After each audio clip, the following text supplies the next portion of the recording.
क्या आपने मृत्यु को मात देते देखा है? आज हम उसी गाथा में उतरेंगे, महामृत्युंजय की कहानी, जहां भक्ति ने खुद मृत्यु को चुनौती दी। तो ये कहानी सिर्फ एक कहानी नहीं है, ये आस्था, भाग्य और मृत्यु पर विजय की कथा है। इसकी शुरुआत होती है एक ऋषि मृकंडू और उनकी पत्नी से।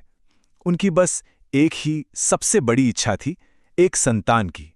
और इस इच्छा को पूरा करने के लिए उन्होंने भगवान शिव की इतनी कठोर तपस्या की जिसकी कोई मिसाल नहीं।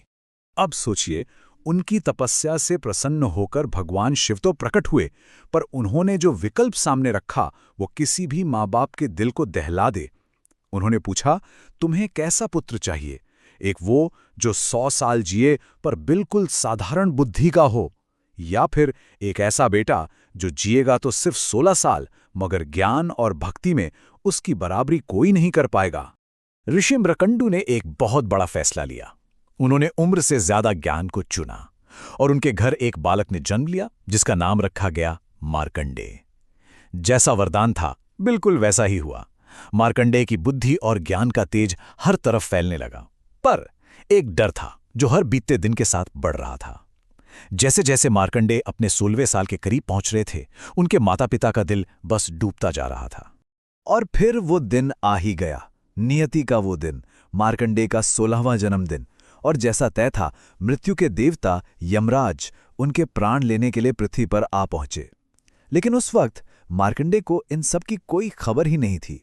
वो तो बस एक शिवलिंग के सामने अपने महादेव की भक्ति में पूरी तरह से खोए हुए थे। जब उन्होंने अपनी आंखें खोलीं और यमराज को सामने देखा तो जानते हैं क्या हुआ? उनके चेहरे पर डर की एक लकीर तक नहीं थी। उन्हें पता था कि उनका समय आ गया है, पर उनकी आस्था, उनकी भक्ति उस डर से कहीं ज्यादा बड़ी थी। उन्होंने बस अपनी आंखें बंद की और उस शिवलिंग को कसकर गले लगा लिया, मानो जैसे कोई बच्चा अपनी मां की गोद में आखिरी शरण ले रहा हो।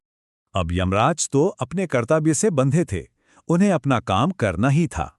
उन्होंने अपनी आत्मा को ले जाने वाला वो कालपाश हवा में घुमाया और उस बालक की तरफ फेंक दिया। और बस यहीं पर वो हुआ जिसकी किसी ने कल्पना तक नहीं की थी। यमराज का वो फंदा उस सिर्फ मार्कंडेय के गले में नहीं फंसा, बल्कि घूमकर उस पवित्र शिवलिंग से भी जा लिपटा जिसे मार्कंडेय ने अपनी आखिरी उम्मीद समझकर पकड़ा हुआ था। अब ये कोई छोटी मोटी भूल नहीं थी, ये तो सीधा सीधा महादेव के क्षेत्र का, उनके सम्मान का अपमान था। उसी पल एक जोरदार ब्रह्मांडीय विस्फोट हुआ और वो शिवलिंग बीच से फट गया और उसके अंदर से स्वयं महादेव अपने महाकाल रूप में प्रकट हुए। उनकी आंखों में भयंकर क्रोध था। जरा सोचिए, उनकी शरण में आए हुए भक्त को कोई छूने की हिम्मत भी कैसे कर सकता है? महादेव के उस रौद्र रूप के आगे तो खुद काल यानी समय भी बेबस हो गया।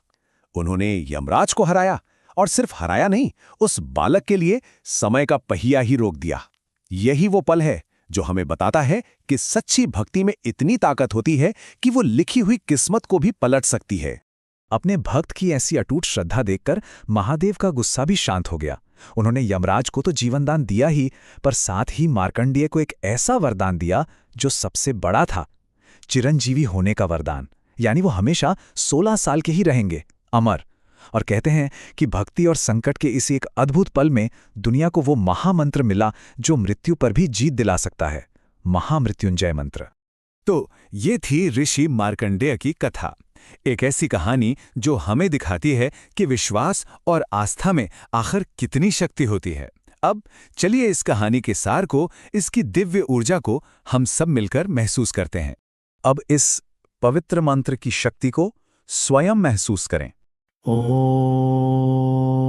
त्र्यम्बकं यजमामहे सुगन्धिं पुष्टिवर्धनम् उर्वारुकमिव बन्धनं मृत्युर्मुक्षीयमामृतात्। ॐ त्र्यम्बकं यजमामहे सुगन्धिं पुष्टिवर्धनम् उर्वारुकमिव बन्धनं मृत्युर्मुक्षीयमामृतात्।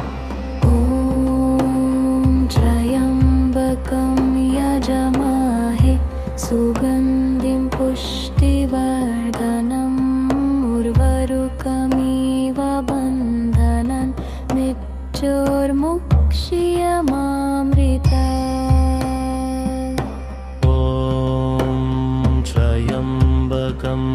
यजमाहे सुगन्धिं पुष्टिवर्धनम् उर्वारुकमिव बन्धनं मृत्युर्मुक्षीयमामृता ॐ त्र्यम्बकं यजमाहे सुगन्धिं पुष्टिवर्धनम् उर्वारुकमिव बन्धनं मृत्युर्मुक्षीयमामृता ॐ त्र्यम्बकं यजमाहे सुगन्धिं पुष्टिवर्धनम् उर्वारुकमिव बन्धनं मृत्युर्मुक्षीयमामृता ॐ त्र्यम्बकं यजमाहे सुगन्धिं पुष्टिवर्धनम् उर्वारुकमिव बन्धनं मृत्युर्मुक्षीयमामृता ॐ त्र्यम्बकं यजमाहे सुगन्धिं पुष्टिवर्धनम् उर्वारुकमिव बन्धनं मृत्युर्मुक्षीयमामृता ॐ त्र्यम्बकं यजमाहे सुगन्धिं पुष्टिवर्धनम् उर्वारुकमिव बन्धनं मृत्युर्मुक्षीयमामृता ॐ त्र्यम्बकं यजमाहे सुगन्धिं पुष्टिवर्धनम् उर्वारुकमिव बन्धनं मृत्युर्मुक्षीयमामृता ॐ त्र्यम्बकं यजमाहे सुगन्धिं पुष्टिवर्धनम् उर्वारुकमिव बन्धनं मृत्युर्मुक्षीयमामृता ॐ त्र्यम्बकं यजमाहे सुगन्धिं पुष्टिवर्धनम् उर्वारुकमिव बन्धनं मृत्युर्मुक्षीयमामृता ॐ त्र्यम्बकं यजमाहे सुगन्धिं पुष्टिवर्धनम् उर्वारुकमिव बन्धनं मृत्युर्मुक्षीयमामृता ॐ त्र्यम्बकं यजमाहे सुगन्धिं पुष्टिवर्धनम् उर्वारुकमिव बन्धनं मृत्युर्मुक्षीयमामृता ॐ त्र्यम्बकं यजमाहे सुगन्धिं पुष्टिवर्धनम् उर्वारुकमिव बन्धनं मृत्युर्मुक्षीयमामृता ॐ त्र्यम्बकं यजमाहे सुगन्धिं पुष्टिवर्धनम् उर्वारुकमिव बन्धनं मृत्युर्मुक्षीयमामृता ॐ त्र्यम्बकं यजमाहे सुगन्धिं पुष्टिवर्धनम् उर्वारुकमिव बन्धनं मृत्युर्मुक्षीयमामृता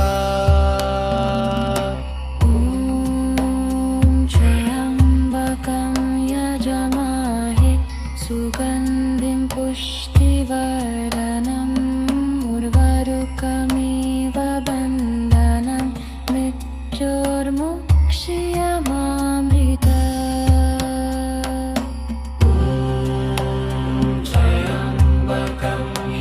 यजमाहे सुगन्धिं पुष्टिवर्धनम्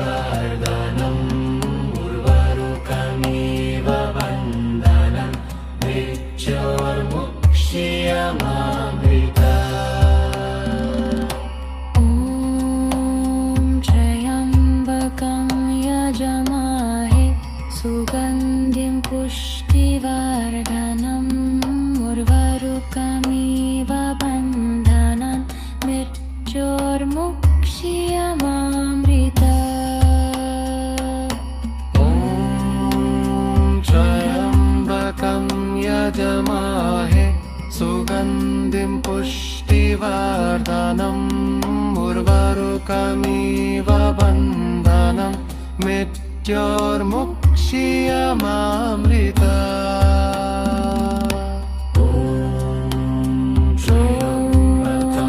शान्ति शान्ति शान्ति उर्वारुकमिव बन्धनं मृत्योर्मुक्ष्यमामृता ॐ त्र्यम्बकं यजमाहे सुगन्धिं पुष्टिवर्धनम् उर्वारुकमिव बन्धनं मृत्योर्मुक्ष्यमामृता